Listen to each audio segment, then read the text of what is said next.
Hello.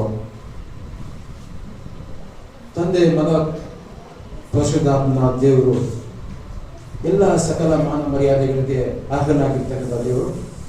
ಸಭೆಯಲ್ಲಿ ಯಾರು ಕೂಡ ಚೀಫ್ ಗೆಸ್ಟ್ ಇಲ್ಲ, ಆದರೆ ಪದ್ಧತಿ ಪ್ರಕಾರವಾಗಿ ದೇವರಾಜ್ ಪಾಸ್ಟರ್ನನ್ನು ಕರೆದಿದ್ದಾರೆ. ಪರಿಶುದ್ಧನಾದ ದೇವರ ಒಂದು ಸನ್ನಿಧಿಯಲ್ಲಿ ನನ್ನನ್ನು ನಾನು ತಗ್ಗಿಸಿಕೊಳ್ತೇನೆ. ಮತ್ತೆ ಈ ಶುಭ ಸಮಾಚಾರವನ್ನ ನಿಮ್ಮ ಬಳಿಗೆ ತರಲಿಕ್ಕೆ ನಾನು ಇಚ್ಛಿಸುತ್ತೇನೆ. ಗುಡ್ ಟೈಡಿಂಗ್ಸ್ ಅಥವಾ ಶುಭ ಸಮಾಚಾರ. ಯಾಕೆ ಶುಭ ಸಮಾಚಾರ ಇವತ್ತಿನ ದಿವಸಗಳಲ್ಲಿ ನಮಗೆ ಅಗತ್ಯ ಇದೆ ಅಂತ ಹೇಳಿ? ಯಾಕಂತಂದ್ರೆ ನಾನು ತುಂಬಾ ಜನಗಳ ಮಧ್ಯದಲ್ಲಿ ಮಾತಾಡ್ತೇನೆ. ಪಾಲಿಟಿಕ್ಸ್ ಮತ್ತೆ ಇರ್ತಕ್ಕಂಥ ಸ್ಪೋರ್ಟ್ಸ್ ಯಾವುದೇ ವಿಚಾರ ಆಗಲಿ ನಾನು ಸ್ವಲ್ಪ ಮಾತುಗಾರ. ಅವರಿಗೆ ನಾನು ಯಾವ ತರ ಈ ಒಂದು ಲೋಕವನ್ನು ನಾನು ಡಿಸ್ಕ್ರೈಬ್ ಮಾಡಿದೆ ಅಂತಂದ್ರೆ, we are in a dying world ಅಂತ. ಈ ಲೋಕ ಕಣ್ಣೀರಿನಲ್ಲಿ ಮುಳುಗಿದೆ. ಈ ಲೋಕ ಸಾಯ್ತಾ ಇದೆ. ಈ ಲೋಕದಲ್ಲಿ ಒಂದು ಯಾವುದೇ ರೀತಿಯಲ್ಲಿ ಒಂದು ನಿರೀಕ್ಷೆ ಇಲ್ಲ. ಆ ಮಟ್ಟದಲ್ಲಿ ಲೋಕ ನಡೀತಾ ಇದೆ ಅಂತ ಹೇಳಿ ಆ ತರ ಎತ್ಕೊಟ್ರೆ ಏನಾರು ಹೇಳ್ತಾರ ಅಂತ ಆ ಎಲ್ಲ ಜನ, ಹೌದು ನೀವು ಹೇಳಿದ ನಿಜಾನೇ, ಲೋಕದಲ್ಲಿ ಯಾರಿಗೂ ಇವತ್ತಿನ ದಿವಸದಲ್ಲಿ ನಿರೀಕ್ಷೆ ಇಲ್ಲ. ಏನಾದ್ರೂ ಒಳ್ಳೆ ಸುದ್ದಿ ಕೇಳ್ತೀವ ಅಂತಂದ್ರೆ ನ್ಯೂಸ್ ಇದೆ, ಆದರೆ ಗುಡ್ ನ್ಯೂಸ್ ಇಲ್ಲ ಇವತ್ತಿನ ದಿವಸದಲ್ಲಿ. ಬೆಳಗ್ಗೆ ಎದ್ರೆ ಏನಾದ್ರೂ ಒಂದು ಕೆಟ್ಟ ಸುದ್ದಿ ಇದೆ, ಆದರೆ ಶುಭ ಸಮಾಚಾರ ನಮ್ಗೆ ಇಲ್ಲ. ಈ ಭೂಮಿ ಮೇಲೆ ಇರ್ತಕ್ಕಂಥ ಪ್ರತಿಯೊಬ್ಬ ಮನುಷ್ಯನಿಗೂ ಸುಲಭವಾಗಿ ಸಿಗೋದು ಏನಪ್ಪಾ ಅಂತಂದ್ರೆ ನ್ಯೂಸ್, ಆದರೆ ಗುಡ್ ನ್ಯೂಸ್ ಇಲ್ಲ. ಈ 100ನೇ ದಿವಸದಲ್ಲಿ ಡಿಸೆಂಬರ್ 12 ನನಗೆ ಕೂಡ ಒಂದು ಬ್ಯಾಡ್ ನ್ಯೂಸ್ ಸಿಕ್ಕಿದೆ. ಏನಪ್ಪಾ ಅಂತಂದ್ರೆ, ನಾನು ಸಂಡೇ ಸ್ಕೂಲ್ಗೆ ಹೋಗ್ತಾ ಇದ್ದಂತ ಒಂದು ಚರ್ಚ್ ನಲ್ಲಿ ಹೋಗ್ತಾ ಇದ್ವಿ ಬೆಳಗ್ಗೆ. ಅಲ್ಲಿ ಸಂಡೇ ಸ್ಕೂಲ್ ಫ್ರೆಂಡ್ ಆಗಿದ್ದಂತ ಒಬ್ಬ ವ್ಯಕ್ತಿ, ಅವರ ಹೆಸರು ಹೇಳಕ್ಕೆ ನಾನು ಇಷ್ಟಪಡಲಿಲ್ಲ. ಅವರ ಹೆಂಡತಿ ಯಾವುದೋ ಒಂದು ರೋಡ್ ಕ್ರಾಸ್ ಮಾಡುವಂತ ಸಂದರ್ಭದಲ್ಲಿ ಒಂದು ಇಂಡಿಕಾ ಕಾರ್ ಅವರಿಗೆ ಗುದ್ದಿದ ಪರಿಣಾಮವಾಗಿ ಸ್ಥಳದಲ್ಲಿ ಅವರು ಸತ್ತರಂತೆ. ನಾನಲ್ಲಿ ಯಾವುದೋ ಒಂದು ಬರ್ಡೇ ಪ್ರೋಗ್ರಾಮ್ ನಲ್ಲಿದ್ದೆ. ಈ ಫೋನ್ ಕಾಲ್ ಬರ್ತದೆ, ಏನ್ ಮಾಡ್ಲಿಕ್ಕೆ ಅಂತ ಗೊತ್ತಿಲ್ಲ. ಇಲ್ಲ, ಈ ತರ ಸಹೋದರರ ಧರ್ಮಪತ್ನಿ ಸ್ಥಳದಲ್ಲೇ ಮೃತಪಟ್ಟರು ಅಂತೇಳಿ ದಿವಸದಲ್ಲಿ ಅಪಾರವಾಗಿ ಬೇಜಾರಾಯಿತು. ನೆಕ್ಸ್ಟ್ ಡೇ 13ನೇ ತಾರೀಕು ಅಲ್ಲಿ ಹೋಗಿ ಅವ್ರ ಬಾಡಿನ ಪೋಸ್ಟ್ ಮಾರ್ಟಮ್ ಮಾಡಿದ್ವಿ. ಏನಾದ್ರೂ ಚಾನ್ಸ್ ಇತ್ತ ಅಂತ ನೋಡಿದ್ವಿ. ಏನಾದ್ರು ಚಾನ್ಸ್ ಇತ್ತ ಅಂತ ಹೇಳಿ ಅವರಿಗೆ ಸ್ವಲ್ಪ ಕೂಡ ಚಾನ್ಸೇ ಇದ್ದಿರೋ ಸಂದರ್ಭದಲ್ಲಿ ಅವರು ಸುತ್ತಿದ್ದಾರೆ. ಅದೇ ನಿಮಿಷದಲ್ಲಿ ಸುತ್ತಿದ್ದಾರೆ ಅವರು. ಏನು ಕೂಡ ಚಾನ್ಸ್ ಇಲ್ಲ ಅವರಿಗೆ. ಈ ಒಂದು ಕುಟುಂಬಕ್ಕೆ ಶುಭ ಸಮಾಚಾರವನ್ನ ಮನೆ ಮನೆಗೆ ತಿಳಿಸೋದೇ ಅವರ ಕೆಲಸ. ಕ್ಯಾರಲ್ಸ್ ಲೀಡರ್ ಅವರು ಆ ಚರ್ಚ್ ನಲ್ಲಿ.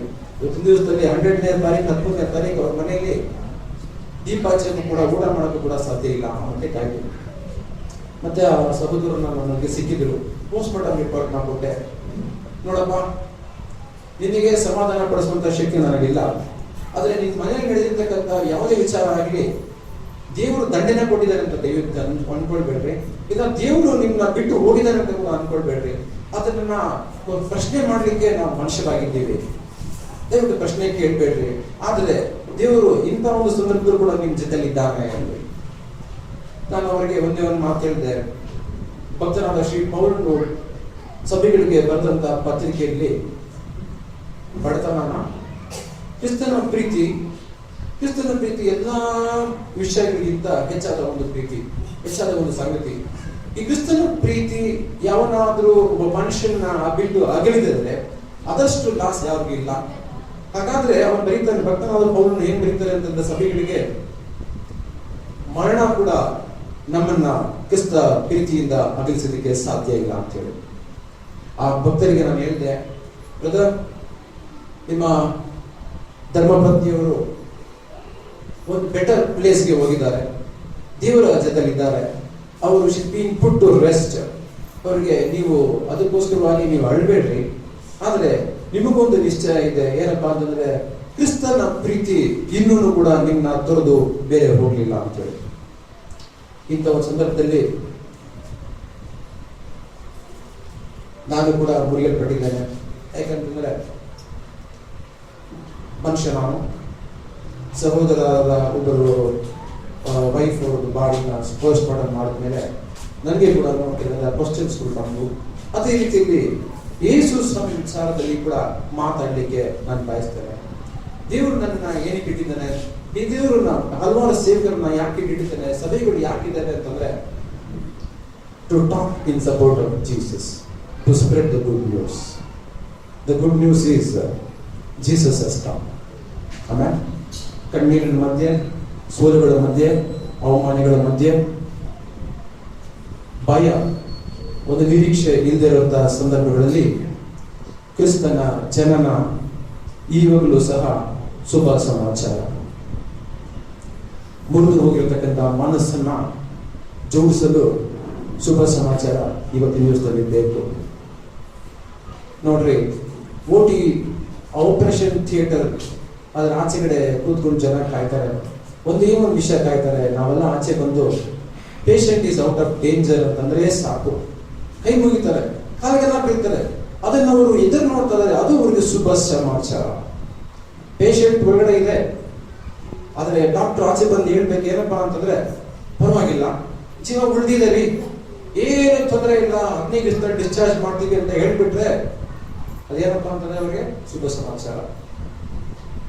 ಇಲ್ಲ, ನಮ್ಮ ಪ್ರಯತ್ನ ಎಲ್ಲ ನಾವು ಪಟ್ವಿ, ನಾವು ಮಾಡಿದ್ವಿ, ನಮ್ಮ ಮನುಷ್ಯ ಪ್ರಯತ್ನ ಎಲ್ಲ ಪಟ್ಟಿದ್ದೀವಿ, ಆದ್ರೆ ದೇವರು ನಮ್ಮ ಜೊತೆ ಇಲ್ದಿರೋ ಕಾರಣ ಅವರು ಹೋಗಿದ್ದಾರೆ, ಅವರು ಇನ್ನಿಲ್ಲ ಅಂತಂದ್ರೆ ಅಲ್ಲೇ ಹೋರಾಟ ಆಗ್ತದೆ. ಇದು ಪ್ರಪಂಚದಲ್ಲಿ ಮನುಷ್ಯರಿಗೆ ಇರ್ತಕ್ಕಂಥ ಒಂದು ಶುಭ ಸಮಾಚಾರ ಅಥವಾ ಬ್ಯಾಡ್ ನ್ಯೂಸ್, ಒಂದು ಕೆಟ್ಟ ಸಮಾಚಾರ. ಆದ್ರೆ ಬೈಬಲ್ ಮೂಲಕವಾಗಿ ನಾವು ಏನ್ ತಿಳ್ಕೊಳ್ಬಹುದು ಅಂತಂದ್ರೆ, ಯೇಸುವಿನ ಜನನ ಇವತ್ತಿಗೂ ಕೂಡ ಶುಭ ಸಮಾಚಾರ ಆಗಿದೆ. ನಾನು ಹಲವಾರು ಸರಿ ಒಂದಷ್ಟು ಜನಕ್ಕೆ ಹೇಳಿದೆ, ಏನಪ್ಪಾ ಅಂತಂದ್ರೆ ಯೇಸು ಸ್ವಾಮಿ ವಿಚಾರ ನಾನು ಹೇಳ್ಬೇಕಾದ್ರೆ ಡೈರೆಕ್ಟ್ ಆಗಿ ವಿತೌಟ್ ಇಂಟ್ರೊಡಕ್ಷನ್ ಮಾತಾಡ್ಬೋದು ಅಂತೇಳಿ. ಎಲ್ಲಾ ವ್ಯಕ್ತಿ ವಿಚಾರದಲ್ಲಿ ಕೂಡ ನಾವು ಇಂಟ್ರೊಡಕ್ಷನ್ ಕೊಡ್ದಿರ ಮಾತಾಡಕ್ಕೆ ಸಾಧ್ಯನೇ ಇಲ್ಲ. ಗಾಂಧೀಜಿಯವರ ಬಗ್ಗೆ ಇಂಟ್ರೊಡಕ್ಷನ್ ಕೊಡ್ದಿರ ಮಾತಾಡಕ್ಕೆ ಸಾಧ್ಯನೇ ಇಲ್ಲ. ಆದ್ರೆ ಯೇಸು ಸ್ವಾಮಿ ವಿಚಾರದಲ್ಲಿ ಹಲವಾರು ಜನರಿಗೆ ಈ ಭಾಗಗಳು ಗೊತ್ತಿದೆ, ಎಲ್ಲರಿಗೂ ಗೊತ್ತಿದೆ. ಯೇಸು ಸ್ವಾಮಿ ವಿಚಾರದಲ್ಲಿ ಎಲ್ಲರಿಗೂ ಗೊತ್ತಿದೆ. ಪರಿಚಯನೇ ಅಗತ್ಯ ಇಲ್ದಿರ ಜನರ ಮನಸ್ಸಿನಲ್ಲಿ ಇರ್ತಕ್ಕಂಥ ಒಂದು ಮಹಾನ್ ವ್ಯಕ್ತಿ, ಮಹಾನ್ ದೇವರು ಅಂತಂದ್ರೆ ನಮ್ಮ ಯೇಸು ಸ್ವಾಮಿ. ಇವರು 2016 ವರ್ಷಗಳ ಹಿಂದಿಂದಾಗಿ ಕನ್ಯಾಮರಳ ಗರ್ಭದಲ್ಲಿ ಅವರು ಜನಿಸಿ ನಮಗೋಸ್ಕರವಾಗಿ ಬಂದಿದ್ದಾರೆ. ಇವತ್ತಿನ ದಿವಸದಲ್ಲಿ ಗುಡ್ ನ್ಯೂಸ್ ಅಥವಾ ಶುಭ ಸಮಾಚಾರನ ಹಳೆ ಒಡಂಬಡಿಕೆಯಿಂದ ನಾನು ಕೆಲವು ಉದಾಹರಣೆಗಳು ಕೊಟ್ಕೊಂಡು ಬರ್ತೀನಿ. ಮೊದಲಾಗಿ ಶುಭ ಸಮಾಚಾರ, ಅದನ್ನ ನಾವು ಯಾವುದನ್ನ ಅದನ್ನ ನಾವು ಶುಭ ಸಮಾಚಾರ ಅಂತ ಹೇಳ್ಬೋದು ಅಂತ ಹೇಳಿ.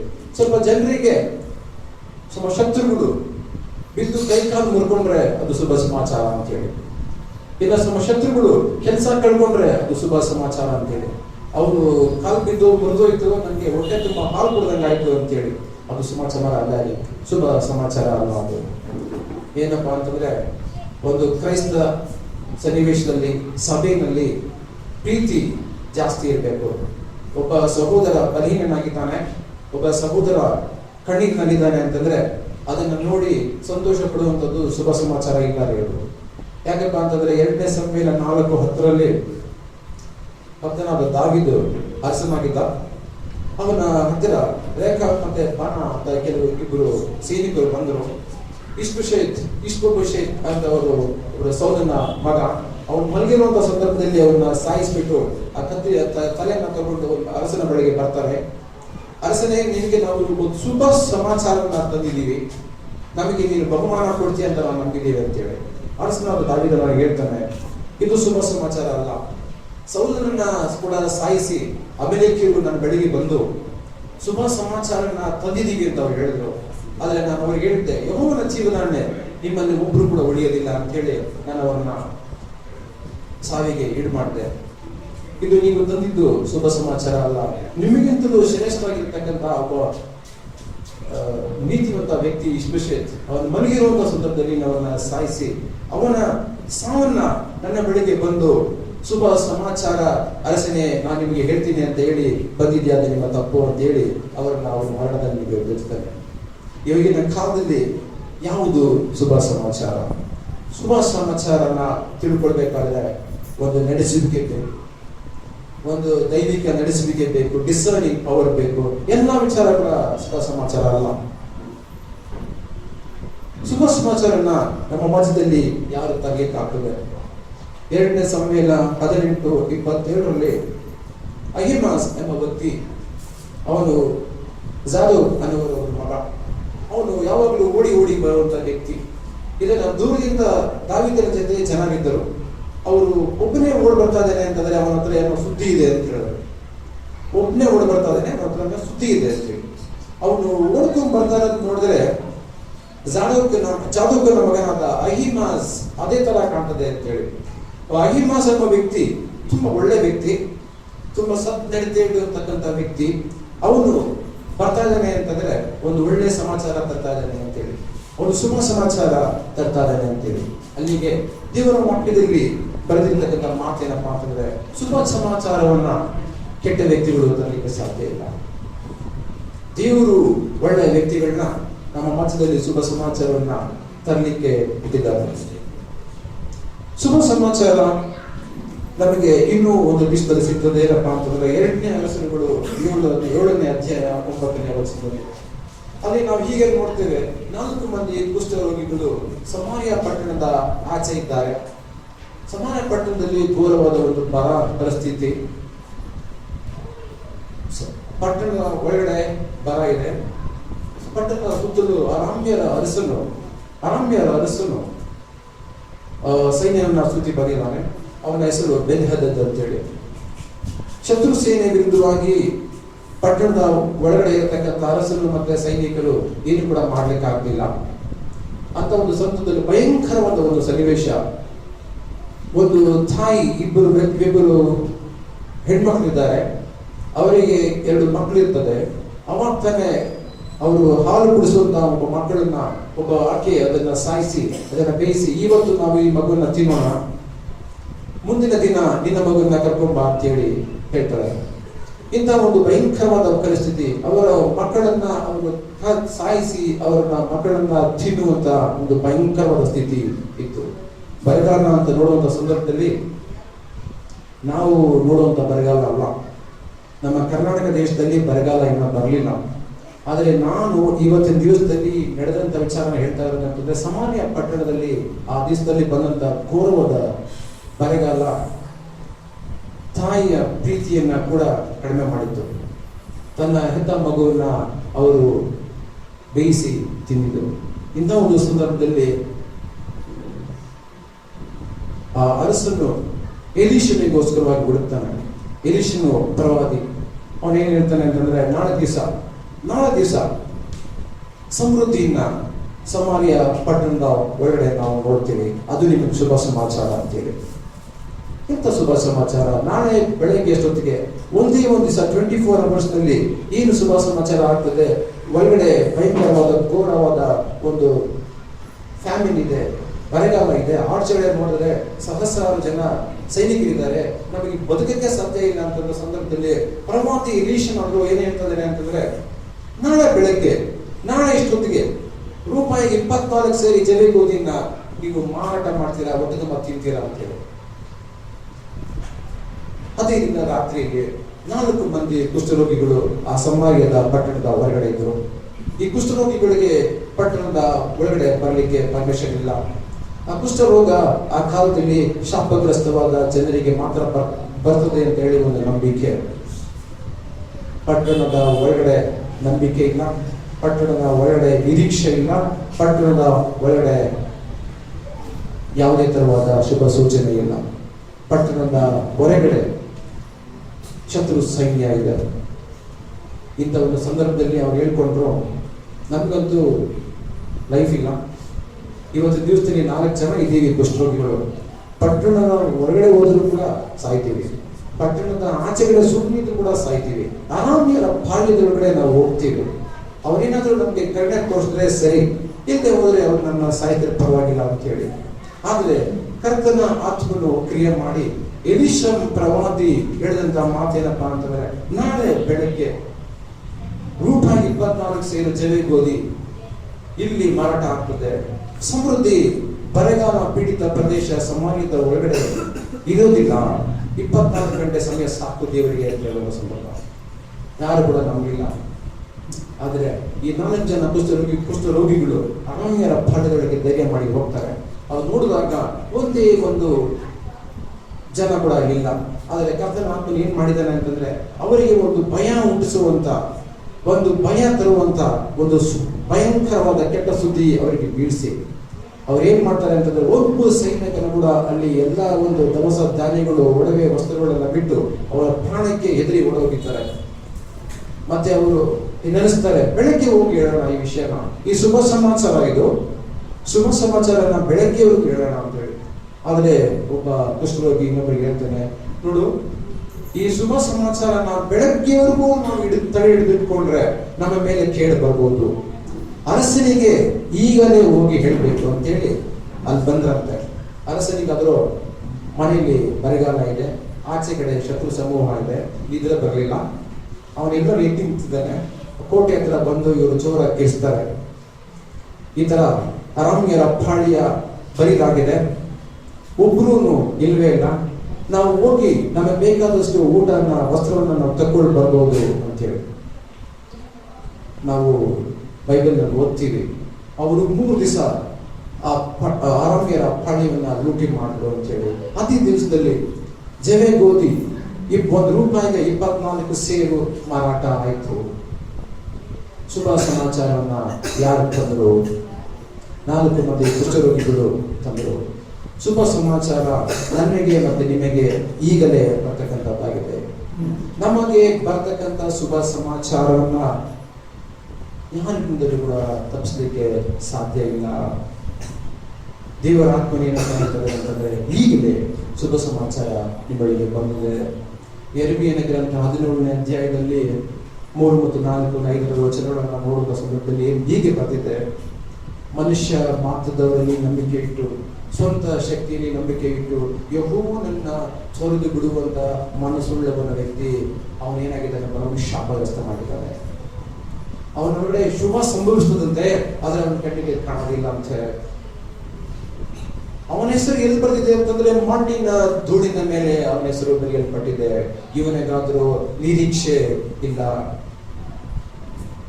ದೇವರನ್ನ ಪ್ರೀತಿ ಮಾಡ್ತಕ್ಕಂಥ ದೇವರ ಮಕ್ಕಳೇ, ಆತ್ಮನಿಂದ ಅಭಿಷೇಕ ಹೊಂದಿರತಕ್ಕಂಥ ದೇವರ ಮಕ್ಕಳೇ, ಇವತ್ತೊಂದು ದಿವಸದಲ್ಲಿ ನಿಮ್ಮ ಮುಂದೆ ನಾನು ತಗ್ಗಿಸಿಕೊಂಡು ಕ್ರಿಸ್ತ ಯೇಸುವನ್ನ ನಾನು ಹೆಚ್ಚಾದ ಒಂದು ಸ್ಥಿತಿ ನಿಲ್ಲಿಸಕ್ಕೆ ಇಷ್ಟಪಡ್ತೀನಿ. ಯಾಕಂದ್ರೆ ವಾಕ್ಯ ಹೇಳ್ತದೆ, ನಾವು ತಗ್ಗಿಸಲ್ಪಡಬೇಕು, ಯೇಸು ಸ್ವಾಮಿ ಆದರೂ ಹೆಚ್ಚಿಸಲ್ಪಡಬೇಕಂತ ಹೇಳಿ. ನಿಮಗೆ ಮತ್ತೆ ನಮಗೆ ಬರ್ಲಿಕ್ಕಿರ್ತಕ್ಕಂಥ ಶುಭ ಸಮಾಚಾರ ಥಟ್ಟನೆ ಬರ್ಲಿಕ್ಕಿದೆ. ಯಾರು ಕೂಡ ಅದಕ್ಕೆ ತಡೆ ಮಾಡೋದಕ್ಕೆ ಸಾಧ್ಯ ಇಲ್ಲ. ಯಾಕಂದ್ರೆ ನಾವು ಆರಾಧಿಸುವಂತ ದೇವರು ಎಂತವನಾಗಿದ್ದಾನೆ ಅಂತಂದ್ರೆ, ಆತನಾದರೂ ನಿರೀಕ್ಷೆ ಹುಟ್ಟಿಸುವವನಾಗಿದ್ದಾನೆ. ಆಮೇಲೆ ಆತನಾದರೂ ನಮ್ಮ ಮುಂದೆ ಇರ್ತಕ್ಕಂಥ ಎಲ್ಲ ಮುಚ್ಚಿದ ಬಾಗಿಲುಗಳನ್ನ ತೆರೆಯ ಮಾಡಿದ್ದಾನೆ. ಆಮೇಲೆ ಇವತ್ತಿನ ದಿವಸದಲ್ಲಿ ಮತ್ತೆ ಶುಭ ಸಮಾಚಾರ ವಿಚಾರವಾಗಿ ಸ್ವಲ್ಪ ನೋಡೋಣ. ಐಶಾಯ 61:1 ಇಲ್ಲಿ ಯಾರು ಶುಭ ಸಮಾಚಾರವನ್ನ ತರುವಂತ ವ್ಯಕ್ತಿಯಾಗಿದ್ದಾರೆ ಅಂತ ಹೇಳಿದ್ರೆ, ಕರ್ತನ ಆತ್ಮನು ನನ್ನ ಮೇಲೆ ಇದ್ದಾನೆ ಅಂತ ಹೇಳಿ. ಕರ್ತನ ಆತ್ಮನು ನನ್ನ ಮೇಲೆ ಇದ್ದಾನೆ, ಕುರುಡರಿಗೆ ಕಣ್ಣು ಕೊಡ್ಬೇಕಂತ ಹೇಳಿ, ಸತ್ತವರನ್ನ ಎಬ್ಬಿಸ್ಬೇಕಂತ ಹೇಳಿ, ಬಡವರಿಗೆ ಸುವಾರ್ತೆಯನ್ನ ಸಾರ್ಬೇಕಂತ ಹೇಳಿ ಕರ್ತನ ಆತ್ಮ ನನ್ನ ಮೇಲೆ ಬಂದಿದ್ದಾನೆ ಅಂತ. ಹೀಗಾದ್ರೆ ನಾವು ಕರ್ತಕರ್ತನು ಬರೆದಿದ್ದಾನೆ, ಕರ್ತನ ಆತ್ಮ ನನ್ನ ಮೇಲೆ ಬಂದಿದ್ದಾನೆ ಅಂತ ಹೇಳಿ. ಆದ್ರೆ ಈ ಶುಭ ಸಮಾಚಾರ, ಇದು ಗುಡ್ ಟೈಡಿಂಗ್ಸ್. ಬೈಬಲ್ ಅಲ್ಲಿ ನಾನು ಟೈಪ್ ಮಾಡಿದಾಗ ಇದು ಬಂದಂತ ವಿಚಾರ, ಇದು ಶುಭ ಸಮಾಚಾರ ಅಂತ ಹೇಳಿ. ಶುಭ ಸಮಾಚಾರವನ್ನ ಕುಷ್ಠರೋಗಿಗಳು ಕೂಡ ತಂದರು ಅರಸನಿಗೆ. ಇವಾಗ ಎರಡನೇದಾಗಿ ನಾವು ನೋಡ್ತಾ ಇದ್ದೀವಿ, ಶುಭ ಸಮಾಚಾರವನ್ನ ಪರಿಶುದ್ಧಾತ್ಮನು ತಾನೇ ಕ್ರಿಸ್ತನ ಸಭೆಗೆ ತರಲಿಕ್ಕಿದ್ದಾನಂತ. ಶುಭ ಸಮಾಚಾರ ಕ್ರಿಸ್ತನ ಸಭೆಗೆ ಪರಿಶುದ್ಧಾತ್ಮನಾದ ದೇವರು ತರಲಿಕ್ಕಿದ್ದಾನಂತೆ. ಹೇಗೆ ಬರ್ತಾನೆ ಅಂತ ಹೇಳಿದ್ರೆ, ಮುರಿದ ಮನಸ್ಸುಳ್ಳವರನ್ನ ವಾಸಿ ಮಾಡಲಿಕ್ಕೆ ಬರ್ತಾನಂತೆ. ಆಮೇಲೆ ಬಂಧನದಲ್ಲಿ ಇರತಕ್ಕಂತ ವ್ಯಕ್ತಿಗಳನ್ನ ಸ್ವತಂತ್ರರಾಗಿ ಮಾಡ್ಬೇಕಂತೇಳಿ ಪರಿಶುದ್ಧಾತ್ಮ ದೇವರು ಶುಭ ಸಮಾಚಾರವನ್ನ ನಮ್ಮ ಸಭೆಗೆ ತರಿದ್ದಾರೆ.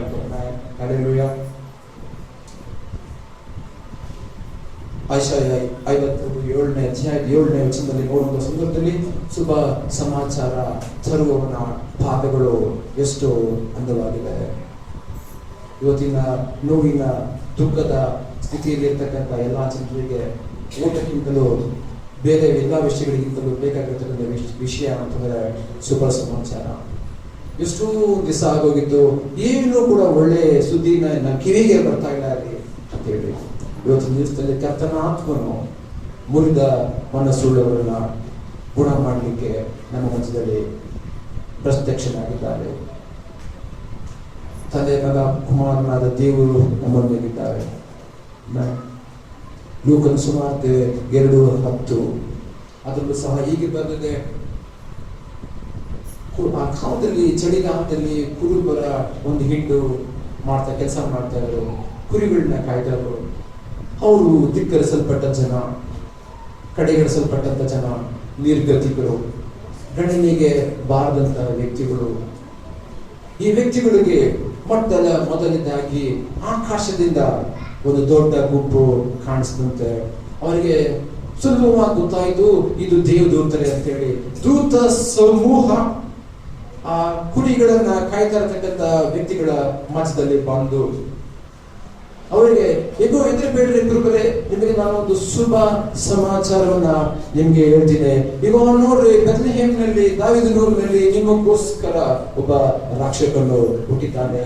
ನಿಮಗೆ ನೋಡುವಂತ ವಿಚಾರ ಏನಪ್ಪಾ ಅಂತಂದ್ರೆ, ಆ ಗೋಧಿಯಲ್ಲಿ ಒಂದು ಮಗುವನ್ನ ಒಂದು ಕನ್ಯೆ ಹಿಡಿತಿದ್ದಾಳೆ. ಅವಳು ಅದನ್ನ ಬಟ್ಟೆಯ ಸುತ್ತಿಯಲ್ಲಿ ಹಿಡಿದಾಳೆ. ನೀವು ಅದನ್ನ ನೋಡ್ತೀರಾ? ಮತ್ತಾಯನ ಸುವಾರ್ತೆ 1:21 ಯಾಕೋಬ ಯೋಸೇಫನಿಗೆ ಕನಸಿನಲ್ಲಿ ಕಾಣಿಸಿಕೊಂಡ ಇದೇ ದೇವರು. ಯೋಸೇಫ್ನೆ, ನಿನ್ನ ಹೆಂಡತಿಯಾದ ಮರಿಯಳನ್ನ ನೀನು ಸಂಶಯ ಪಡಬೇಡ, ಆಕೆಯಲ್ಲಿ ಇರ್ತಕ್ಕಂಥ ಮಗು ಅದು ದೇವ ಕುಮಾರನು. ಅದಕ್ಕೋಸ್ಕರವಾಗಿ ನೀನು ಆ ಮಗು ಹುಟ್ಟಿದ ಮೇಲೆ ನೀನು ಏನ್ ಮಾಡ್ಬೇಕಂತಂದ್ರೆ ಆ ಮಗುವಿಗೆ ಯೇಸು ಎಂದು ಹೆಸರಿಡಬೇಕು ಅಂತೇಳಿ. ಯೇಸು ಎಂಬ ಹೆಸರಿಗೆ ಅರ್ಥ ರಕ್ಷಕನು ಅಂತೇಳಿ. ಯಾಕೆ ಅಂತಂದ್ರೆ ಈತನು ನನ್ನ ಮಕ್ಕಳನ್ನ, ನನ್ನ ಜನವನ್ನ, ನನ್ನ ಜನಾಂಗವನ್ನ, ನನ್ನ ಕುಲವನ್ನ ಪಾಪದ ದಾಸತ್ವದಿಂದ ಬಿಡುಗಡೆ ಮಾಡುವಂತ ಒಂದು ದೇವರಾಗಿದ್ದಾನೆ. ಅರಸನ ಮಗ ಹುಟ್ಟಲಿಲ್ಲವೇ ಅವತ್ತಿನ ಗೋಧಲಿಯಲ್ಲಿ ಅರಸನು ಜನಿಸಿದನು. ಯೆಶಾಯನ ಪ್ರವಾದನೆ ಗ್ರಂಥದಲ್ಲಿ ಬರೆದಿದೆ ಏನಪ್ಪಾ ಅಂತಂದ್ರೆ, ಪರಾತ್ಪರನಾದ ದೇವರು ತಂದೆ ಆಡಳಿತವು ಆತನ ಬಾಹುಗಳ ಮೇಲಿದೆ. ಇದು ನಮ್ಮ ಯೇಸುವಿಗೆ ಸಿಕ್ಕಿದಂತ ಒಂದು ಹೆಸರುಗಳು. ದೇವರು ಹುಟ್ಟಿದ್ದಾನೆ ಅಂತ ಎಲ್ಲೂ ಕೂಡ ಹೇಳಿಲ್ಲ, ಆದ್ರೆ ಯೇಸು ಸ್ವಾಮಿ ಹುಟ್ಟಿದಾಗ ಮಾತ್ರ ಇದು ಬಂದಿದೆ. ಈಗ ನೋಡ್ರಿ, ಯೇಸು ಸ್ವಾಮಿ ಹುಟ್ಟಿದಂತ ವಿಷಯ ಅದು ಶುಭ ಸಮಾಚಾರವಾಗಿ ಬಂದಿದೆ. ಅದೇ ವಿಚಾರದಲ್ಲಿ ನಾವು ನೋಡುವಂತ ಸಂದರ್ಭದಲ್ಲಿ ಲೂಕನ ಸುವಾರ್ತೆ 1:13 ಅದು ನಮಗೆ ಒಂದು ವಿಷಯದಲ್ಲಿ ನಮ್ಗೆ ಎಚ್ಚರಿಕೆ ಮತ್ತೆ ಒಂದು ಆದರಣೆ ಕೂಡ ಸಿಗ್ತದೆ. ಏನಪ್ಪಾ ಅಂತಂದ್ರೆ, ಜಕಾರಿಯನು ಅವನು ದೇವರ ಸೇವೆಯನ್ನ ಮಾಡ್ತಕ್ಕಂಥ ಯಾಜಕನಾಗಿದ್ದಾನೆ. ಅವನ ಪದ್ಧತಿ ಪ್ರಕಾರ ಅವನಿಗೆ ನೇಮಿಸಲ್ಪಟ್ಟಂತ ಒಂದು ಸಮಯದಲ್ಲಿ ಅವನು ಕರ್ತನ ಆಲಯದ ಒಳಗಡೆ ಮಹಾಪರಿಶುದ್ಧ ಸ್ಥಳದಲ್ಲಿ ನಿಂತು ದೇವರಿಗೆ ಧೂಪವನ್ನ ಹಾಕ್ಬೇಕು ಅಂತೇಳಿ ಅವನಿಗೊಂದು ಕಟ್ಟಡ ಇತ್ತು. ಆ ಕಟ್ಟಡ ಪ್ರಕಾರವಾಗಿ ಅವನೇನ್ ಮಾಡಿದಾನೆ ಅಂತಂದ್ರೆ, ಹೆಂಡತಿ ಎಲಿಜಬೆತ್ ನಮ್ಮ ಮನೆಯಲ್ಲಿ ಬಿಟ್ಟು ಕರ್ತನ ಆಲಯದ ಒಳಗಡೆ ತನ್ನ ಸೇವೆಯನ್ನ ಮುಂದುವರಿಸಿದ್ದಾನೆ. 13ನೇ ವಚನ, 1ನೇ ಲೂಕನ ಸುವಾರ್ತೆ 13ನೇ ವಚನದಲ್ಲಿ ಗ್ಯಾಬ್ರಿಯಲ್ ದೇವರ ಮಹಾಪರಿಶುದ್ಧ ಒಂದು ಏಂಜಲ್ ಯಜ್ಞವೇದಿಯ ಬಲಗಡೆಯಲ್ಲಿ ನಿಂತ್ಕೊಂಡಿದ್ದಾನೆ. ಈ ವ್ಯಕ್ತಿಗೆ ಮಾತಾಡ್ತಾನೆ, ಜಕಾರಿಯನೇ ಹೆದರಬೇಡ, ಈಗಿನ ನಿನ್ನ ಪ್ರಾರ್ಥನೆಗಳು ಪರಲೋಕ ರಾಜ್ಯಕ್ಕೆ, ಉನ್ನತ ಲೋಕಕ್ಕೆ ಸೇರಿಸಲ್ಪಟ್ಟಿದೆ. ಅದಕ್ಕೋಸ್ಕರವಾಗಿ ನಾನು ನಿನಗೆ ಒಂದು ಶುಭ ಸಮಾಚಾರವನ್ನ ಹೇಳಲಿಕ್ಕೆ ಬರ್ತೀನಿ. ಏನಪ್ಪಾ ಶುಭ ಸಮಾಚಾರ ಅಂತಂದ್ರೆ, ನಿನ್ನ ಪ್ರಾರ್ಥನೆಗಳಿಗೆ ಪರಲೋಕದಿಂದ ದೇವರು ಉತ್ತರವನ್ನ ಕೊಟ್ಟಿದ್ದಾನೆ ಅಂತೇಳಿ.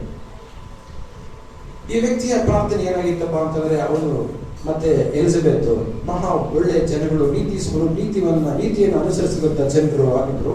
ಆದ್ರೂ ಕೂಡ ಅವರಿಗೆ ಮಕ್ಕಳಿರಲಿಲ್ಲ.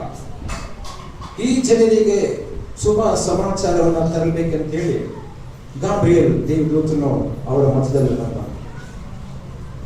ಅವ್ರು ಹೇಳಿದಂತೆ, ಜಕಾರಿಯನು, ನನಗೆ ವಯಸ್ಸು ಹೋಗಿದೆ, ಸುಮಾರು 60-70 ವರ್ಷ ಆಗಿರ್ಬೋದು, ನನ್ನ ಹೆಂಡತಿ ಕೂಡ ವಯಸ್ಸು ಹೋಗಿದೆ, ಇವಾಗ ನೀವು ಬಂದ್ಬಿಟ್ಟು ಶುಭ ಸಮಾಚಾರ ಅಂತ ಹೇಳ್ತಾ ಇದ್ದೀರ, ನಾನು ಹೇಗೆ ನಂಬೋದು ಅಂತೇಳಿ ಗಾಬ್ರಿಯಲ್ ಹೇಳ್ತಾರೆ, ನಾನು ಕರ್ತನ ಸನ್ನಿಧಿಯಲ್ಲಿ ಸೇವೆ ಮಾಡ್ತಾ ಇರ್ತಕ್ಕಂಥ ವ್ಯಕ್ತಿ, ನಾನು ಪ್ರಧಾನ ದೇವದೂತನು, ನಿನ್ನ ಬಳಿಗೆ ಸುಳ್ಳಾಡಬೇಕು ಅಂತ ಹೇಳ್ತಾರಿಲ್ಲ, ನಿನಗೆ ಶುಭ ಸಮಾಚಾರವನ್ನು ನಾನು ತಂದಿದ್ದೇನೆ. ನೀನು ಹುಟ್ಟಲಿಕ್ಕಿರ್ತಕ್ಕಂಥ ಮಗುಗೆ ಯೋಹಾನನೆಂದು ಹೆಸರಿಡಬೇಕು, ಯಾಕಂದ್ರೆ ಆತನು ಕರ್ತನ ಮುಂದೆ ಬೆಳೆದು ದೊಡ್ಡವನಾಗ್ತಾನೆ, ಮತ್ತೆ ಒಂದು ಕರ್ತನ ಮುಂದೂತನಾಗಿ ಅವನು ಕೆಲಸ ಮಾಡಬೇಕಾಗಿದೆ ಅಂತೇಳಿ. ಆ ಕ್ರಿಸ್ಮಸ್ ಹಬ್ಬದ ಸಂದರ್ಭಗಳಲ್ಲಿ ಎರಡನೇದಾಗಿ ನಾವು ನೋಡುವಂಥ ಸಂದರ್ಭದಲ್ಲಿ ಸಿಮಿಯೋನನೆಂಬ ಒಂದು ಮಹಾಪ್ರವಾದಿ ಯೇಸು ಹುಟ್ಟಿ 8 ದಿವಸಗಳಾದ ಮೇಲೆ ಸುನ್ನತಿ ಮಾಡಬೇಕಂತ ಹೇಳಿ ದೇವಾಲಯದೊಳಗೆ ತಂದೆ ತಾಯಿಗಳಾದ ಯೋಸೇಫ ಮತ್ತು ಮರಿಯಳು ಬರ್ತಾರೆ. ಆ ಲೂಕನ ಸುವಾರ್ತೆ 2ನೇ ಅಧ್ಯಾಯ 30ನೇ ವಚನದಲ್ಲಿ ಆ ಸಿಮಿಯೋನನು ಮಗುವಾದ ಯೇಸುವನ್ನ ಕೈ ಎತ್ಕೊಂಡು ನೋಡಿ, ಸ್ವಾಮಿ, ಯೆರೂಸಲೇಮಿನ ಮೇಲೆ ನೀನು ಇಟ್ಟಿರ್ತಕ್ಕಂಥ ಕಟಾಕ್ಷವನ್ನ ನನ್ನ ಕಣ್ಣು ನೋಡಿ ಸಾಕು, ಇನ್ನು ನಿಶ್ಚಿಂತೆಯಿಂದ ನಿನ್ನ ಭಕ್ತರ ನಾನು ನಿನ್ನ ಬಳಿಗೆ ಬರ್ತೇನೆ ಅಂತ ಹೇಳಿ ಯೆರೂಸಲೇಮಿನ ಒಂದು ನಿರೀಕ್ಷೆ, ಯೆರೂಸಲೇಮಿನ ಒಂದು ಕಟಾಕ್ಷಕ್ಕೋಸ್ಕರವಾಗಿ ಪ್ರಾರ್ಥನೆ ಮಾಡ್ತಾ ಇರ್ತಕ್ಕಂಥ ಮಹಾಪ್ರವಾದಿ ಸಿಮಿಯೋನರು ಅದೇ ಸಂದರ್ಭದಲ್ಲಿ 12 ಕೂಡ ಅದೇ ಸಮಯದಲ್ಲಿ ಬಂದು ಅದೇ ಮಾತುಗಳನ್ನ ಭಗವಂತ ಯೇಸುವನ್ನ ನೋಡಿ ಹೇಳಿದ್ರು. ಕ್ರಿಸ್ಮಸ್ ಹಬ್ಬದ ಸಡಗರ ಆಚರಣೆಗಳ ಮಧ್ಯದಲ್ಲಿ ವಾಕ್ಯಗಳನ್ನು ಆಧರಿಸಿ ನಿಮ್ಮ ಮಧ್ಯದಲ್ಲಿ ಒಂದು ಮಾತನ್ನು ಹೇಳ್ತಾನೆ. ಯಜ್ಞವೇದಿಯ ಬಲಗಡೆಯಲ್ಲಿ ನಿಂತು ಜಕಾರಿಯನೊಂದಿಗೆ ಮಾತಾಡಿದಂತ ಅದೇ ದೇವರು ಇವತ್ತು ದಿವಸ ನಮ್ಮ ಕೂಡ ಮಾತಾಡ್ತಾನೆ. ಏನಪ್ಪಾ ಅಂತಂದ್ರೆ, ನಿಮ್ಮ ಪ್ರಾರ್ಥನೆಗಳು, ನಿಮ್ಮ ವಿಜ್ಞಾಪನೆಗಳು ಉನ್ನತ ಲೋಕಕ್ಕೆ ಸೇರಿಸಲ್ಪಟ್ಟಿದೆ. ನನ್ನ ಪ್ರೀತಿಯ ಸಹೋದರ ಸಹೋದರಿಯರೇ, ನನ್ನ ಮತ್ತೆ ನಮ್ಮ ಪ್ರಾರ್ಥನೆಗಳು ಉನ್ನತ ಲೋಕಕ್ಕೆ ಇವತ್ತು ದಿವಸದಲ್ಲಿ ಸೇರಿಸಲ್ಪಟ್ಟಿದೆ ನಿಜ. ಯಾಕೆಂತಂದ್ರೆ ಪ್ರಾರ್ಥನೆಗಳಿಗೆ ಉತ್ತರ ಸಿಗದೆ ಹೋದರೆ ಬಹಳನೇ ಕಷ್ಟ. ನಂಬಿಕೆ, ನಿರೀಕ್ಷೆ ಮತ್ತೆ ಪ್ರೀತಿ, ಇವುಗಳಲ್ಲಿ ದೊಡ್ಡದು ಪ್ರೀತಿ ಇದೆ. ಇಂಥ ವಿಷಯವನ್ನ ಹೇಳಿದಂತ ಯೇಸು ಸ್ವಾಮಿ ತನ್ನ ಭಕ್ತರನ್ನ ಎದುರು ಕೈ ಬಿಡುವುದಿಲ್ಲ. ಈ ವಾಕ್ಯ ಹೇಳ್ತಾರೆ, ಈ ಒಂದು ಸಂದರ್ಭದಲ್ಲಿ ನಿನ್ನ ಮತ್ತು ನನ್ನ ಪ್ರಾರ್ಥನೆಗಳು ಉತ್ತರಕ್ಕೆ ಕಾದಿದ್ದಾರೆ. ಪರಲೋಕದಿಂದ ನಮ್ಮ ಪ್ರಾರ್ಥನೆಗೆ ಉತ್ತರವನ್ನ ಯೇಸು ಸ್ವಾಮಿ ಕಳಿಸ್ತಾರೆ. ಮತ್ತು ಕ್ರಿಸ್ತ ಜಯಂತಿ ವಿಚಾರದಲ್ಲಿ ನಾವು ತಿಳ್ಕೊಳ್ಬೇಕಾದ ಕಡೆಯದಾದ ವಿಚಾರ ಏನಪ್ಪಾ ಅಂತಂದ್ರೆ, ಪ್ರವಾದನೆಗಳು ಪರಿಪೂರ್ಣ ಆಯಿತು, ಪ್ರವಾದನೆಗಳು ನೆರವೇರಿದವೆ. ಏನಪ್ಪಾ ಅಂತಂದ್ರೆ, ಮತ್ತಾಯ ಸುವಾರ್ತೆ 1:21 ಯೇಸು ಸ್ವಾಮಿಯ ಜನನ, ಮನುಷ್ಯರಿಗೆ ನಿರೀಕ್ಷೆ ಹುಟ್ಟಿಸ್ಬೇಕಂತ ಹೇಳಿ ನಾನು ಸುಮಾರು ವರ್ಷಗಳ ಹಿಂದೆ ಮೆಡಿಕಲ್ ಸ್ಟೂಡೆಂಟ್ ಆಗಿದ್ದಾಗ ಒಂದು ಹೋಟೆಲ್ನಲ್ಲಿ ಊಟ ಮಾಡ್ತಾ ಇದ್ದೆ. ಅಲ್ಲಿ ಒಂದು ಸರ್ವರು ಊಟ ಎಲ್ಲ ಆದ್ಮೇಲೆ ನನ್ನ ಹತ್ರ ಬಂದ. ಕ್ರಿಸ್ತ ಶಕ ಅಂತಂದ್ರೆ ಏನು, ಕ್ರಿಸ್ತ ಪೂರ್ವ ಅಂದ್ರೆ ಏನು ಅಂತೇಳಿ. ನಾನು ಕೂಡ ಇನ್ನ ವಿದ್ಯಾರ್ಥಿ, ನನಗೇನು ಸಹ ಇನ್ನ ಗೊತ್ತಿರಲಿಲ್ಲ. ಆದ್ರೆ ದೇವರ ಮೇಲೆ ಪ್ರೀತಿ ಇನ್ನೂ ಇತ್ತು. ನನಗೆ ಸಡನ್ ಆಗಿ ಒಂದೇ ಒಂದು ವಾಕ್ಯ ಬಂದಿದ್ದ, ಒಂದು ಮಾತು ಬಂದಿದ್ದಪ್ಪ ಅಂತಂದ್ರೆ, ನೋಡಪ್ಪ, ಕ್ರಿಸ್ತ ಪೂರ್ವ ಅನ್ನೋದಕ್ಕೆ ಒಂದೇ ಒಂದು ಅರ್ಥ ಏನಪ್ಪ ಅಂತಂದ್ರೆ, ಸತ್ರೆ ಸಮಾಧಿ ಮಾಡೋದು ಕ್ರಿಸ್ತ ಪೂರ್ವ, ಕುಷ್ಠರೋಗ ಬಂದ್ರೆ ಪಟ್ಟಣದಿಂದ ಆಚೆ ಕಡೆ ಹಾಕ್ಬೇಕಂತೇಳಿ ಕ್ರಿಸ್ತ ಪೂರ್ವ, ಒಬ್ಬ ವ್ಯಕ್ತಿ ಪಾಪ ಮಾಡಿ ಸಿಕ್ಕಾಕೊಂಡ್ರೆ ಕಲ್ಲೊಡೆದು ಸಾಯಿಸುವಂಥದ್ದು ಕ್ರಿಸ್ತ ಪೂರ್ವ, ಒಬ್ಬ ವ್ಯಕ್ತಿ ತಪ್ಪು ಮಾಡಿದಾನೆ ಅಂತಂದ್ರೆ ಅವನ ಪಾಪದಲ್ಲಿ ಸಾಯುವಂತ ವಿಚಾರ ಅದು ಕ್ರಿಸ್ತ ಪೂರ್ವ, ಬಿಫೋರ್ ಕ್ರೈಸ್ಟ್. ಸಾಲ ಮಾಡಿದ್ರೆ ತೀರ್ಸಕ್ಕೆ ಸಾಧ್ಯನೇ ಆಗ್ತಾ ಇಲ್ಲ, ಏನೇ ಬದುಕೆಲ್ಲ ಮಾಡ್ಕೊಂಡ್ರು ಕೂಡ ತೀರ್ಸಕ್ಕೆ ಸಾಧ್ಯನೇ ಇಲ್ಲ ಅನ್ನೋ ಒಂದು ಪರಿಸ್ಥಿತಿ ಅಂತಂದ್ರೆ ಅದು ಕ್ರಿಸ್ತ ಪೂರ್ವ, ಬಿಫೋರ್ ಕ್ರೈಸ್ಟ್. ಹಾಗಾದ್ರೆ ಡಾಕ್ಟ್ರೆ, ಏಡಿ ಅಂದ್ರೆ ಏನ್ರಿ? ಏಡಿ ಅಂತಂದ್ರೆ ಎಂಥ ಪಾಪಗಳನ್ನು ಸಹ ನಮ್ಮ ಪ್ರೀತಿ ಸ್ವರೂಪನಾದ ಯೇಸು ಸ್ವಾಮಿ ತನ್ನ ರಕ್ತದಿಂದ ಶುದ್ಧಿ ಮಾಡಿ ಪಾಪ ಕ್ಷಮೆಯನ್ನು ಕೊಟ್ಟಿದ್ದಾರೆ. ಆ ಸ್ತ್ರೀನ ಅವರು ಕರ್ಕೊಂಡು ಬಂದ್ರು. ಈ ಸ್ತ್ರೀ ತಪ್ಪು ಮಾಡುವಾಗಲೇ ನಾವು ಕರ್ಕೊಂಡ್ ಬಂದಿದ್ದೀವಿ, ಏನ್ ಮಾಡಬೇಕು ಗುರುವೇ ಅಂತ ಹೇಳಿದ್ರೆ ಆತನವರು ನಿಮ್ಮಲ್ಲಿ ತಪ್ಪು ಮಾಡದೇ ಇರತಕ್ಕಂಥ ವ್ಯಕ್ತಿ ಮೊದಲನೇದಾಗಿ ಈಕೆಯ ಮೇಲೆ ಕಲ್ಲನ್ನ ಅವರು ಬೀಸಲಿ, ಮತ್ತೆ ನಂತರ ಎಲ್ಲರೂ ಕೂಡ ನೀವು ಹೊಡೆದು ಸಾಯಿಸಬಹುದು ಅಂತ ಹೇಳಿ ಆತನಾದರೂ ಆಕೆಗೆ, ಮಗಳೇ ನಾನು ಕೂಡ ನಿನ್ನ ಮೇಲೆ ತಪ್ಪು ಹೊರಿಸುವುದಿಲ್ಲ, ಕ್ಷಮೆ, ಪಾಪ ಕ್ಷಮೆ, ಒಂದು ನಿರೀಕ್ಷೆ ಕ್ರಿಸ್ತನ ಸಂದರ್ಭದಲ್ಲಿ, ಕ್ರಿಸ್ತನ ಹುಟ್ಟಿದ ಸಂದರ್ಭದಲ್ಲಿ ಮಾತ್ರ ಬಂದಿದ್ದು. ಮೋಶೆ ಮೂಲಕವಾಗಿ ಏನ್ ಬಂತು ಅಂತಂದ್ರೆ 10 ದಶಾಜ್ಞೆಗಳು ಬಂದವು. ಇದೇ ನೀತಿ, ಇದೇ ನ್ಯಾಯ ಅಂತ ಜನ ತಿಳ್ಕೊಂಡ್ರು. ಆದರೆ ಕೃಪೆಯು, ರಕ್ಷಣೆಯು, ಒಂದು ನಿರೀಕ್ಷೆ, ಒಂದು ಕರುಣೆ ಕ್ರಿಸ್ತನ ಮೂಲಕವಾಗಿ ಅದು ಲೋಕಕ್ಕೆ ಪ್ರಕಟ ಆಗಿದೆ. ಇದು ದೇವರ ಮಾತು. ಕ್ರಿಸ್ತನ ಮೂಲಕವಾಗಿ ಇಲ್ಲದೆ ಹೋಗಿದ್ರೆ ನಾನು ಮತ್ತೆ ನೀವುಗಳು ಈ ದಿವಸ ನೋಡಕ್ ಸಾಧ್ಯ ಇರಲಿಲ್ಲ. ನಮ್ಮ ಪಾಪಗಳು ಕ್ಷಮಿಸಲ್ಪಡ್ತಾ ಇರಲಿಲ್ಲ. ಯೆಶಾಯನ ಗ್ರಂಥದಲ್ಲಿ ಹೇಳ್ತದೆ, ಆ ಪಾಪಗಳು ಯಾವ ಮಟ್ಟಿಗಿದೆ ಅಂತಂದ್ರೆ ಕಡು ಕೆಂಪಾಗಿದೆ ಅಂತೆ. ಆದ್ರೆ ಕರ್ತನ ಪ್ರೀತಿ ಹೆಂಗಿದೆ ಅಂತಂದ್ರೆ ಕಡು ಕೆಂಪಾಗಿದ್ರು ಕಿರು ಮಂಚಿನಂತೆ ಬೆಳ್ಳಗೆ ಮಾಡಲು ಆತನ ಶಕ್ತನಾಗಿದ್ದಾನಂತೆ. ವಿಶ್ಲೇಷಕ ಅಂತಂದ್ರೆ ಯೇಸು ಸ್ವಾಮಿ ಎಲ್ಲೆಲ್ಲಿ ಹೋಗಿದ್ದಾರೆ ಅಲ್ಲಿ ಕೆಲವೆಲ್ಲ ವಿಚಾರಗಳು. ಒಂದು ಅವರು ಸತ್ತಿರುವಂತ ಮನೆಗೆ ಹೋದ್ರೆ ಆ ಮನೆಯಲ್ಲಿ ಒಂದು ಆಚರಣೆ ಆಗ್ತಾ ಇತ್ತು. ಯಾಯಿರನ ಮನೆಯಲ್ಲಿ ನನ್ನ ಮಗಳು ಸತ್ತಿದ್ದಾಳೆ, ಗುರುವೇ ಬಂದು ನೋಡಿ ಅಂತೇಳಿ ಆ ಮನೆಗೆ ಹೋದ್ರು ಯೇಸು ಸ್ವಾಮಿ. ಆ ಹುಡುಗಿಯಿಂದ ನೋಡಿ ತಬಿತಾ ಕುಮಿ ಅಂತ, ಹಂಗಂದ್ರೆ ಮಗಳೇ ಎದ್ದೇಳು ಅಂತ ಹೇಳಿ. ಮರಣ ಯೇಸುವಿನ ಸನ್ನಿಧಿಯಲ್ಲಿ ನಿಂತುಕೊಳ್ಳಕ್ಕೆ ಸಾಧ್ಯ ಇಲ್ಲ. ಸಭೆಯ ಮಕ್ಕಳೇ, ನಿಮ್ಮಲ್ಲಿ ನಾನು ಒಂದು ಮಾತು ಹೇಳಕ್ಕೆ ಇಷ್ಟಪಡ್ತೇನೆ. ಯೇಸು ಸ್ವಾಮಿಗೆ ಕೂಡ ಇಷ್ಟ ಇಲ್ಲದಿರುವಂತ ಒಂದು ಸ್ಥಳ ಅಂತಂದ್ರೆ, ಇಷ್ಟ ಇಲ್ಲದೆ ಇರುವಂತ ಒಂದು ವಿಷಯ ಅಂತಂದ್ರೆ ಮರಣ. ಅದಕ್ಕೆ ಅವರು ವಾಕ್ಯದಲ್ಲಿ ಬರೆದಿದ್ದಾರೆ, ಪ್ರಕಟಣೆ ಪುಸ್ತಕದಲ್ಲಿ, ಮರಣ ಕಡೆಯ ಶತ್ರುವಾಗಿ ಸೋತೋಯ್ತು ಅಂತ ಹೇಳಿ. ಮರಣ ಕಡೆಯ ಶತ್ರುವಾಗಿ ನಮ್ಮ ಮುಂದೆ ಅದು ಸೋತು ಹೋಯಿತು. ನಮ್ಮ ದೇವರು ಮರಣವನ್ನ ಜಯಿಸಿದ್ದಾರೆ, ಪಾತಾಳವನ್ನ ಜಯಿಸಿದ್ದಾರೆ, ಮತ್ತೆ ನಮ್ಮನ್ನ ಪ್ರೀತಿ ಮಾಡಿದ್ದಾರೆ. ಇವತ್ತಿನ ದಿವಸದಲ್ಲಿ ಮರಣವನ್ನ ಜಯಿಸಿರ್ತಕ್ಕಂಥ ಇದೇ ಯೇಸು ಸ್ವಾಮಿಯ ದಿನವನ್ನ ನಾವು ಶುಭ ಸಮಾಚಾರವಾಗಿ ತಗೊಂಡಿದ್ದೇವೆ. ಯೇಸು ಸ್ವಾಮಿಗೆ ಕೂಡ ಮರಣ ಇಷ್ಟ ಇಲ್ಲ. ನಮಗೆ ಯಾಕೆ ಈ ಒಂದು ಶೋಧನೆ, ನಮ್ಮ ಮೇಲೆ ಯಾಕೆ ಈ ಕಣ್ಣೀರು ಬಂದಿದೆ ಅಂತ ಹೇಳಿ ನಾವು ಯಾವ್ದಾದ್ರು ಪ್ರಶ್ನೆ ಮಾಡೋದಾದ್ರೆ, ಸಭೆಗೆ ದೇವರ ಆತ್ಮನು ನಮ್ಮ ಮೂಲಕವಾಗಿ ಹೇಳ್ತಕ್ಕಂಥ ಮಾತು ಅಂತ ಹೇಳಿದ್ರೆ, ಆತನಾದರೂ ಉನ್ನತ ಆಕಾಶದಲ್ಲಿರ್ತಕ್ಕಂಥ ಮಹಾನ್ ದೊಡ್ಡ ದೇವರು, ನಾವಾದರೂ ಮನುಷ್ಯರಾಗಿದ್ದೇವೆ. ಆದರೆ ನಮ್ಮನ್ನು ಕೂಡ ಆತನು ತನ್ನ ಸ್ವಂತ ರಕ್ಷಕನ ಸ್ವಂತ ಮಕ್ಕಳನ್ನಾಗಿ ಸ್ವೀಕರಣೆ ಮಾಡಿದ್ದಾರೆ.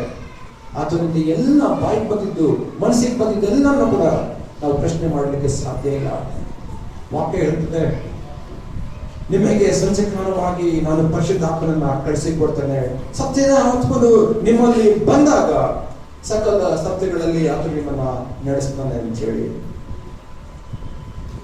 ಎಲ್ಲ ಕಷ್ಟಪಡುವವರೇ, ಹೊರೆ ಹೊತ್ತವರೇ, ಆಸೆಯನ್ನ ಬಿಟ್ಟವರೇ, ನಿರೀಕ್ಷೆ ಇಲ್ಲದಂತ ಜನರೇ, ಮರಣದ ಬಾಗಿಲಲ್ಲಿ ಇರ್ತಕ್ಕಂಥ ಜನರೇ, ನನ್ನ ಬಳಿಗೆ ಬನ್ರಿ. ಸ್ನಾನ ಮಾಡಿ ತೀರಿಸಕ್ಕೆ ಸಾಧ್ಯನೇ ಇಲ್ಲ ಅನ್ನೋ ಸ್ಥಿತಿಯಲ್ಲಿ ಇರ್ತಕ್ಕಂಥ ದೇವರ ಮಕ್ಕಳೇ, ಇದೊಂದು ದಿವಸದಲ್ಲಿ ಯೆರೂಸಲೇಮಿನಲ್ಲಿ ಇರ್ತಕ್ಕಂಥ ಅದೇ ಅರಸನು, ಬೆತ್ಲೆಹೇಮಿನಲ್ಲಿ ಹುಟ್ಟಿದಂತ ಇದೇ ಅರಸನು ನಿಮಗೆ ಮತ್ತೆ ನಮಗೆ, ನನಗೆ ಮತ್ತೆ ನಮ್ಮಗಳಿಗೆ ಮಾತಾಡತಕ್ಕಂಥ ಮಾತೇನೆ ಅಂತಂದ್ರೆ, ನಾನು ನಿಮಗೆ ವಿಶ್ರಾಂತಿಯನ್ನ ಕೊಡ್ಲಿಕ್ಕೆ ಇಷ್ಟಪಡ್ತೇನೆ. ಚಿಕ್ಕ ಹೆಂಡ ಹೆದರಬೇಡ, ತಂದೆಯು ನಿಮಗೆ ರಾಜ್ಯವನ್ನ ಒಪ್ಪಿಸ್ಬೇಕಂತೇಳಿ ಬಹಳವಾಗಿ ಕಾತರನಾಗಿ ಇದ್ದಾನೆ. ಯೇಸುವಿನ ಜನನ ಅದು ನಮಗೆ ಶುಭ ಸಮಾಚಾರ. ಯೇಸುವಿನ ಮಾತು ನಮಗೆ ಅದು ಜೀವದ ರೊಟ್ಟಿ ತಿಂದ ಮಾತ್ರಕ್ಕೆ ಮನುಷ್ಯರು ಬದುಕಕ್ಕೆ ಸಾಧ್ಯವೇ ಇಲ್ಲ. ಆದರೆ ದೇವರ ಬಾಯಿಂದ ಬಂದಂತ ಪ್ರತಿಯೊಂದು ಮಾತು ಸತ್ತವರನ್ನ ಕೂಡ ಜೀವಕ್ಕೆ ಬರ್ತದೆ. ಯಾಕಪ್ಪ ಅಂತಂದ್ರೆ ಸತ್ತು ಸಮಾಧಿಯಲ್ಲಿದ್ದಂತ ಲಾಜರನ್ನ ಯೇಸು ನೋಡಿ, ಲಾಜರನ್ನೇ ಎದ್ದು ಬಾ ಅಂತ ಹೇಳಿದ.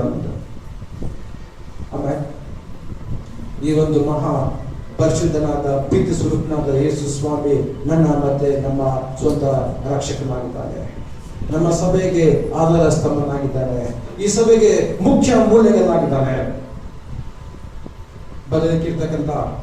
ಬರಲಿಕ್ಕಿರ್ತಕ್ಕಂಥ ಹೊಸ ವರ್ಷ ಅದು ಹೇಗಿರ್ತದೆ ಅಂತ ಹೇಳಲಿಕ್ಕೆ ಸಾಧ್ಯ ಇಲ್ಲ. ಬರ್ತಕ್ಕಂಥ ದಿನಗಳು ಕೆಟ್ಟ ಉದಾಹರಣೆಗಳಾಗಿದ್ದಾವೆ ಅಂತ ಅರ್ಥಕೊಳ್ಬೇಕಂತ ಹೇಳಿ ವಾಕ್ಯ ಹೇಳ್ತದೆ.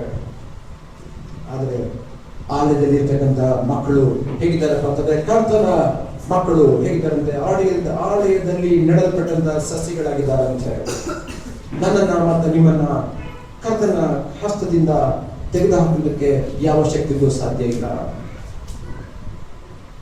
ನಿಮ್ಮನ್ನ ತನ್ನ ಅಂಗೈಯಲ್ಲಿ ಚಿತ್ರಿಸಿಕೊಂಡಿದ್ದಾನೆ. ನಿಮ್ಮ ತಲೆಯ ಕೂದಲುಗಳು ಸಹ ಆತನಿಗೆ ಗೊತ್ತುಂಟು. ಬಹಳ ಗುಡ್ಡೆಗಳಿಗಿಂತ ನಾನು ಮತ್ತು ತಾವು ಹೆಚ್ಚಿನವರಾಗಿದ್ದೇವೆ.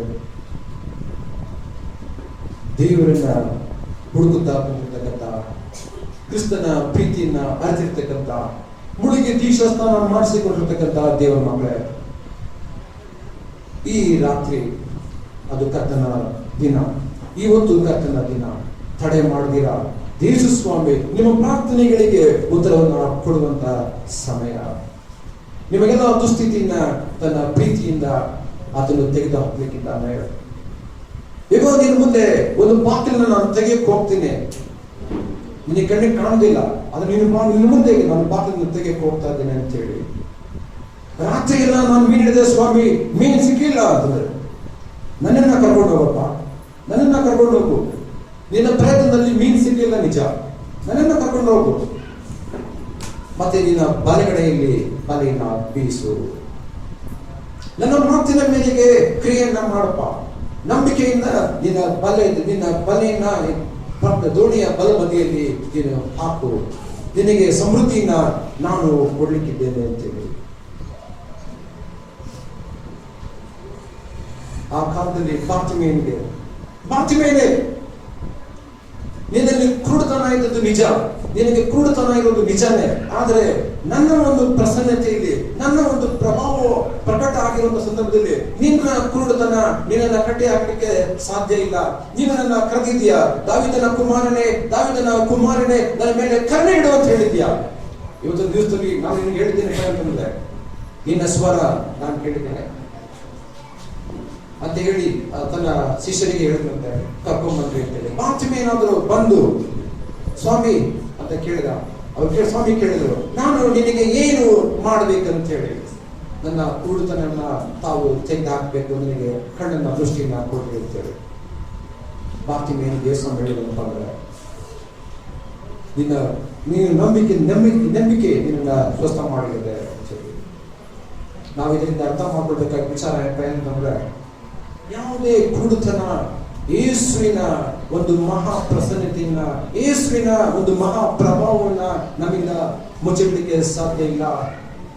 ನಮ್ಮ ಯಾವುದೇ ಒಂದು ಕಿವುಡತನ, ಯೇಸುವಿನ ಧ್ವನಿ ಅದು ಪ್ರಕಟ ಆಗುವಂತ ಸಂದರ್ಭದಲ್ಲಿ ತುತ್ತೂರಿಯ ಶಬ್ದವನ್ನ ನಮ್ಮಿಂದ ಮುಚ್ಚಿಸಲಿಕ್ಕೆ ಸಾಧ್ಯನೇ ಇಲ್ಲ. ವಾಕ್ಯ ಹೇಳ್ತದೆ, ಕಿವುಡರನ್ನ ನೋಡಿ ಯೇಸು ಸ್ವಾಮಿ ಎಪ್ಪೆತ್ತ ಅಂತ ಹೇಳಿದಾರಂತೆ. ಎಪ್ಪೆತ್ತ ಮಾಡಿದ್ರೆ ನಿಮ್ಮ ಕಿವಿಗಳು ಸರಿಯಲ್ಪಡಲಿ ಅಂತ ಹೇಳಿ. ಕಿವುಡುತನವನ್ನ, ಮೂಗುತನವನ್ನ ಮತ್ತು ಕುಷ್ಠರೋಗವನ್ನ ಆತನು ವಾಸಿ ಮಾಡಿದಂತ ದೇವರಾಗಿದ್ದಾರೆ. ಧರ್ಮೋಪದೇಶ ಕಾಂಡ 30 ಅಧ್ಯಾಯ 5ನೇ ವಚನದಲ್ಲಿ ಸಭೆಗೆ ಆತನು ತಿಳಿಸಲಾದ ವಾಕ್ಯ ಏನಂತಂದ್ರೆ, ನಮ್ಮಲ್ಲಿ ಅನೇಕರು ಬಡವರಿದ್ದೀವಿ, ಆದರೆ ವಾಕ್ಯ ಹೇಳ್ತದೆ ನಮ್ಮ ಬಡತನ ನಮಗೆ ಸೇರ್ತಕ್ಕಂಥ ವಿಚಾರ ಅಲ್ಲ, ನಿಮ್ಮಲ್ಲಿ ಒಬ್ಬರು ಕೂಡ ಬಡವರು ಇರುವುದಿಲ್ಲ ಅಂತ ಹೇಳಿ. ನಮ್ಮಲ್ಲಿರ್ತಕ್ಕಂಥ ಪ್ರತಿಯೊಬ್ಬರು ಈ ಬರತಕ್ಕಂಥ ವರ್ಷದಲ್ಲಿ ನಮ್ಮ ಮಕ್ಕಳಿಗೆ ನಾವು ಕೂಡಿಸಿಟ್ಟು ನಂತರ ದೇವರನ್ನ ಸಲ್ಲಿಸಲಿಕ್ಕೆ ಹೋಗ್ತೇವೆ ಅಂತ ಒಂದು ಶುಭ ಸಮಾಚಾರವನ್ನ ಧರ್ಮೋಪದೇಶ ಕಾಂಡ 30ನೇ ಅಧ್ಯಾಯದಲ್ಲಿ ಸಭೆಗೆ ದೇವರ ಆತ್ಮ ತಿಳಿಸ್ತಾ ಇದ್ದಾರೆ. ನಂಬಿಕೆ, ನಿರೀಕ್ಷೆ, ಪ್ರೀತಿ, ಇವುಗಳಲ್ಲಿ ದೊಡ್ಡದು ಪ್ರೀತಿನೇ.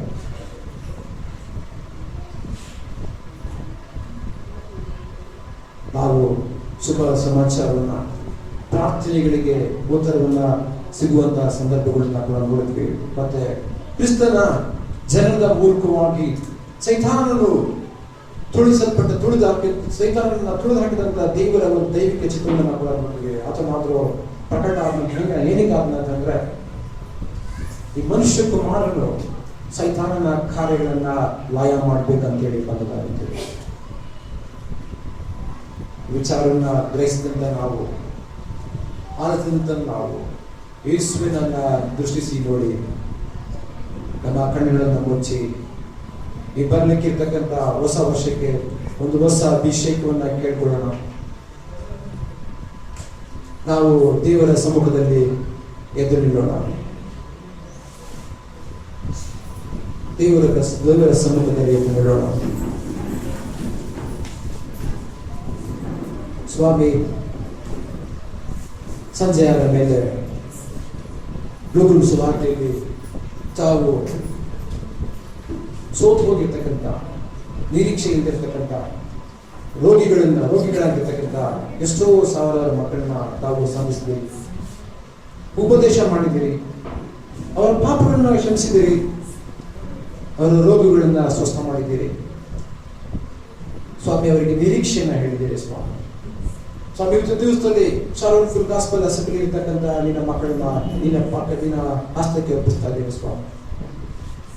ಸ್ವಾಮಿ, ಇರ್ತಕ್ಕಂಥ ಜನರ ಕಣ್ಣೀರು ತಮಗೆ ಗೊತ್ತುಂಟು. ಎಡಬಿಡದೆ ಪ್ರಾರ್ಥಿಸಿರಿ ಅಂತ ಹೇಳಿದಂತ ಮೇರೆಗೆ, ಅದೇ ಮಾತಿನ ಮೇರೆಗೆ ನಿನ್ನ ಮಕ್ಕಳು ಸಹ ನಿನ್ನ ಸನ್ನಿಧಿಯಲ್ಲಿ ಎಡಬಿಡದೆ ಪ್ರಾರ್ಥಿಸ್ತಾ ಬಂದಿದ್ದಾರೆ ಸ್ವಾಮಿ. ಈ ಶಾರೋನ್ ಫುಲ್ ಗಾಸ್ಪಲ್ ಚರ್ಚು ಕಣ್ಣೀರಿನ